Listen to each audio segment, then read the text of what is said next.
Actually আমাৰ কংগ্ৰেছৰ ফকিৰাগাম ব্লকৰ আণ্ডাৰত যিটো ৭ নং ফকিৰাগাম সমষ্টি আজিৰ দিনত আমাৰ পজিশ্যন খুবেই ভাল। আমাৰ অকল প্ৰাৰ্থীজন অলপ ভাল হ'লেই আমি জিকাই ল'ব পাৰিম, এইটো আমি 100% আশাবাদী।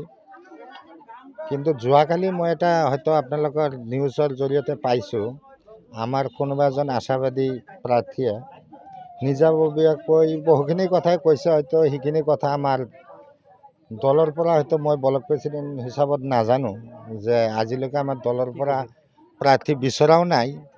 কোনোবা এজন প্ৰাৰ্থীয়ে কৈছে যে মোক অলৰেডি মোৰ কাৰণে ওপৰলৈকে বহু মানুহ গৈছে, দলীয় সমৰ্থকে সমৰ্থন কৰিছে। মই এজ এ ব্লক প্ৰেচিডেণ্ট হিচাপত ফকিৰাগাম মই গম নাপাওঁ, কিন্তু সি তাৰ ব্যক্তিগত কথা কৈছে। আজিলৈকে আমাৰ কেণ্ডিডেট ছিলেক্ট হোৱা নাই। আমি কংগ্ৰেছৰ সক্ৰিয় কৰ্মী হিচাপত যাকে দলে কেণ্ডিডেট দিব আমি তাৰ লগতে আছোঁ, কিন্তু এতিয়ালৈকে আমাৰ কোনে কেণ্ডিডেট হ'ব নহ'ব আমাৰ ওপৰৰ পৰা কোনো নিৰ্দেশ অহা নাই, আমাক কোৱাও নাই। এইখিনিয়ে। কোনোবা যদি নিজাববীয়াকৈ কিবা কৈছে, কালি নিউজটো চাই মই অলপ খেলি মেলি লাগিছিলোঁ, যদি মই হাইকমাণ্ডৰ লগত কথা পাতিছোঁ, তেখেতে এইটো জ্ঞাত নহয়।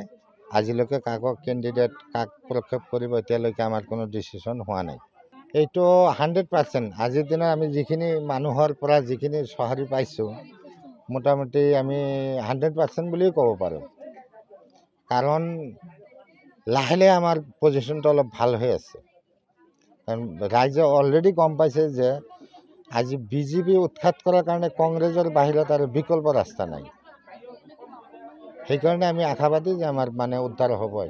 এইটোৱে নহয়, আমি দেখাত কোকৰাঝাৰ ডিষ্ট্ৰিক্টত আমি প্ৰায় 4খনতে আগবাঢ়ি আছোঁ। আজিৰ দিনত পজিশ্যন ভাল আমাৰ। পৰ্বতজোৰা, আপোনাৰ শ্ৰীৰামপুৰ,